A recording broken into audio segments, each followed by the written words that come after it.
ఏమన్నారు పందుల యజమానులందరూ, ఈ యొక్క పందులు కాసే వాళ్ళందరూ ఏమైపోయినారంటే, అయ్యా నీవు మా ప్రాంతం విడిచి వెళ్ళిపోయా అని మొర పెడుతున్నట్టుగా చూస్తున్నాం. నిజంగా ప్రభునందు ఆయన వెళ్ళి మరలా మన దోణికి అద్దరిని దిగగానే మన దగ్గర ఇక్కడ మనం చూస్తాం. ఈ యొక్క మొదటి వచనం నుండి నిజంగా 20 వచనం వరకు ఆ లేఖన భాగం ఆ యొక్క అపవిత్రాత్మ పట్టినవాడు కనిపిస్తున్నట్టుగా చూస్తున్నాం. ఈ యొక్క 21 నుండి మన దగ్గర 25 అలాగే మన విధంగా 25లోనూ 12వ వచనం కూడా 12వ వచనం కూడా 34 వరకు కూడా లేఖన భాగం కనిపిస్తుంది. 34 వరకు కూడా సమవయ స్త్రీ రక్తస్రావం కలిగిన స్త్రీ కనిపిస్తున్నట్టుగా చూస్తున్నాం. అందుకోసమే వాటిని గురించి మనం ఒకసారి ధ్యానం చేస్తాం. 20 చదువుకున్నాం. మార్కు సువార్త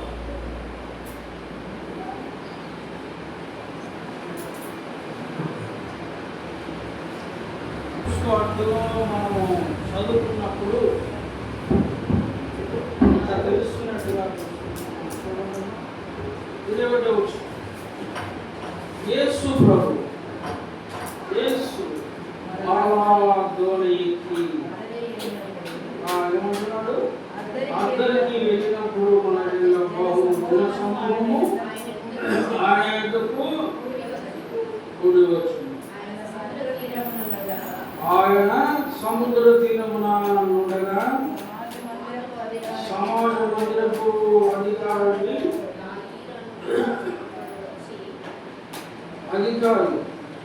అంతేనా? సమాజ మందిరపు అధికారులలో మన న్యాయులు ఒకడు వచ్చి ఆయనను చూసి ఆయన పాదముల మీద పడి అనిపిస్తుంది. కానీ ఆ చిన్న కుమార్తె చావనై ఉన్నది. మన దగ్గర ఉన్నది. అది బాగుపడి బ్రతుకున్నట్లు నీవు వచ్చి దాని మీద నీ చేతిలో వచ్చి లేపబడనని ఆయనను నీవుగా బతిమాలుకునగా ఆయన అతనితో కూడా వెళ్ళాను. బహుజన సమూహంలో ఆయనను వెంబడించి ఆయన మీద పడుచుండని అనిపిస్తున్నాం. ఇక్కడ మనం చూస్తాం. అయితే ఇక్కడ ఎవరికి ముందు తెలిసింది వర్తమానము ఆయన సముద్ర తీరమున వస్తున్నాడని. అయితే నాయన అనే వ్యక్తి అని చూస్తున్నాం. ఈ వ్యక్తి పేరు ఏంటన్నా? ఒకడు అని చూస్తున్నాం. ఈయన ఎవరు? ఈ యొక్క యాయుడు అనే వ్యక్తి అంటే సమాజ మందిరంలో పరిచయం చేశాడు.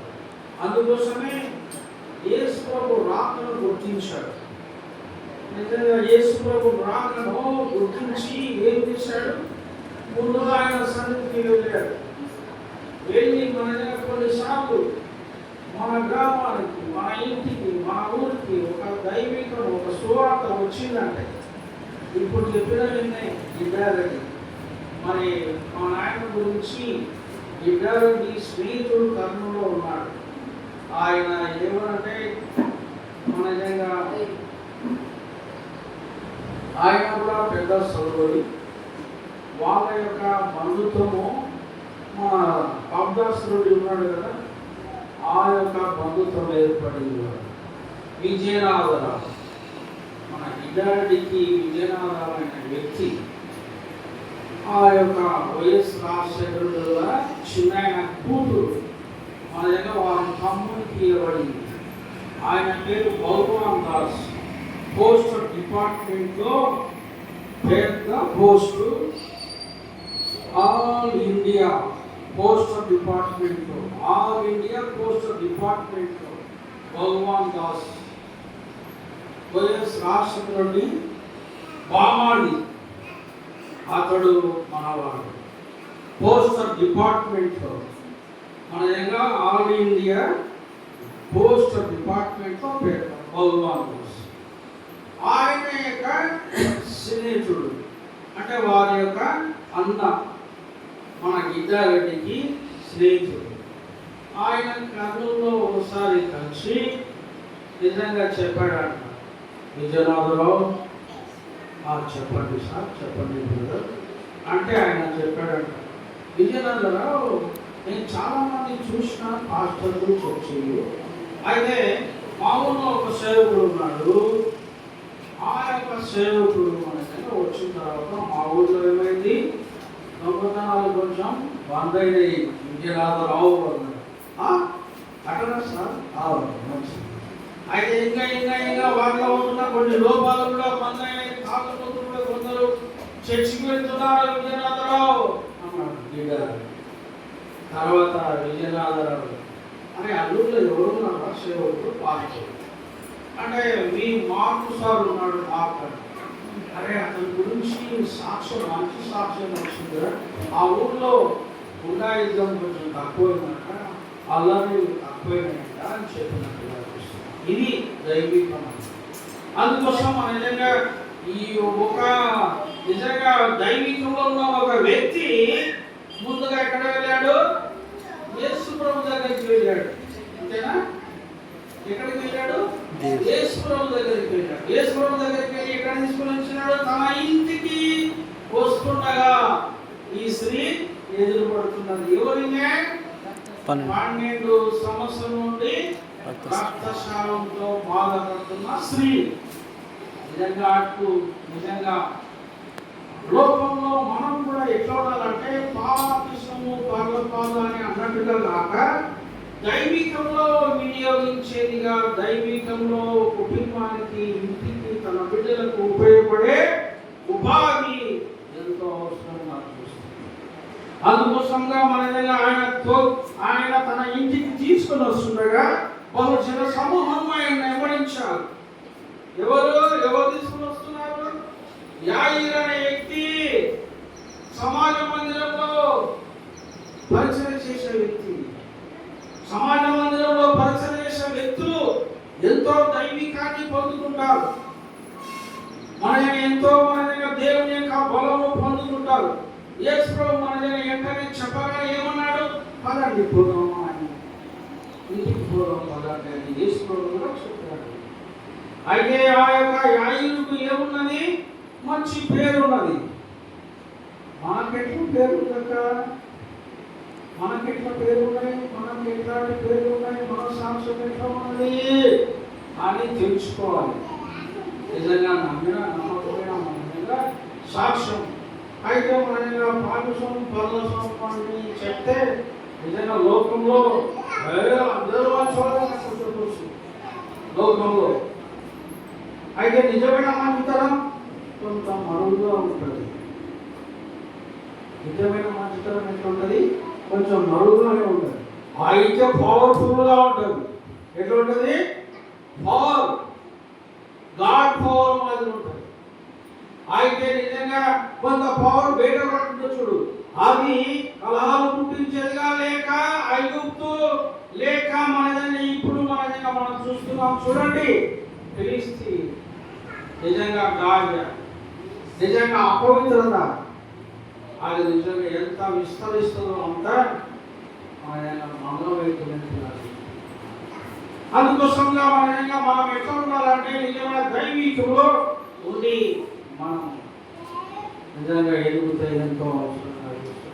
ఆ యాయిర్ అనే వ్యక్తి నిజంగా తన ఇంటికి, తన కుటుంబంలో అనారోగ్యం ఉన్న బిడ్డ విషయమై నిజంగా చాలా బాధపడుతున్నారు. అప్పుడు చాలా మంది డాక్టర్లు లేరని, వైద్యులు లేరు.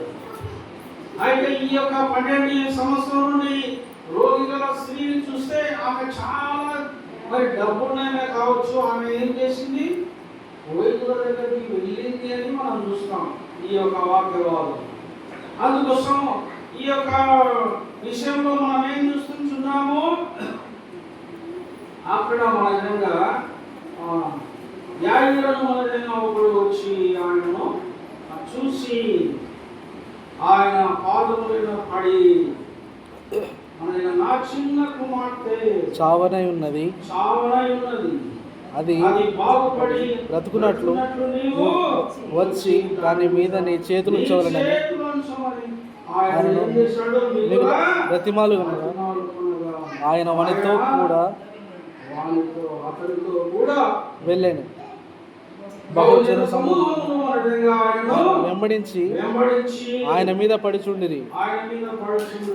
12 ఏళ్ల నుండి రక్తస్రావం కలిగిన స్త్రీ ఉండెను. ఆమె అనేక వైద్యుల చేత ఎన్నో తిప్పలు పడి తనకు కలిగినదంతయు వ్యర్థము చేసుకొని ఎంత మాత్రమును ప్రయోజనం లేక వ్యర్థం చేసుకుంటారు.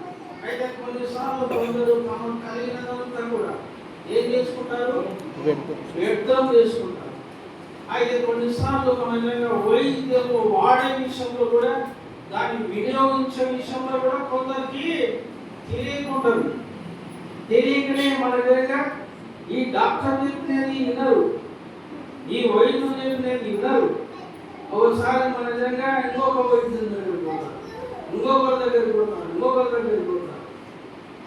అయితే ఈ మెడిసిన్ పూర్తి కాకముందే ఇంకొకరి దగ్గరికి పోతే బాగవుతుందా అక్క? ఈ మెడిసిన్ ఆ సలహా డాక్టర్ సలహా వినాలి కదా.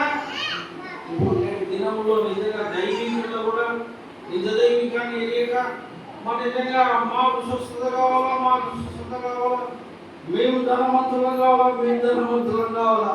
అరే కుక్కను చూసి పిల్లిని చూసి నిజంగా నక్క పులిని చూసి నక్కే చేసినట్టుగా పులి రాదంటే అందరూ భయపడతారు అని చెప్పి ఇది కూడా సాకులు ఏం చేసినాక వాతలు పెట్టుకుంటే ఏమవుతుంది? మంటలు వేస్తుంది కదా, పుండు అవుతుంది కదా శరీరం, బాధ అవుతుంది కదా శరీరం. అట్లా ఉంది లోకంలో. దేవుని యొక్క వాక్యం అట్లా వివరిస్తుంది అని మనం తెలుసుకునవలసిందిగా చూస్తున్నాం. అందుకోసమే నిజంగా ఈ లేఖన భాగాల్లో మనం చూస్తున్నాం. ఆమె చాలా తిప్పలబడి తన ద్రవ్యం అంతా కూడా ఏం చేసుకున్నది? వ్యర్థము చేసుకుని ఎంత మాత్రం ప్రయోజనం లేక. అయితే నిజంగా చాలా మంది మన నిజంగా తమ ద్రవ్యాలను డాక్టర్లకు వ్యర్థం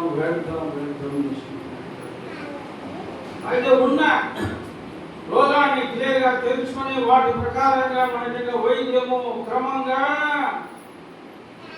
ఉన్న దైవికాన్ని ఖచ్చితంగా తెలుసుకొని క్రమంగా ఆరాధించలేకపోతారు, దేవుని స్తుతించలేకపోతారు అన్నది వాస్తవము. నిజ దైవికాన్ని నేర్పిస్తున్నట్టుగా చూస్తున్నాం. అయితే మన దగ్గర వ్యర్థము చేసుకొని మన దగ్గర ఎంత మాత్రము మన దగ్గర ప్రయోజనం లేక మరింత సంకటపడాను. అయితే మరింత సంకటపడుతున్నట్టుగా చూస్తున్నాం.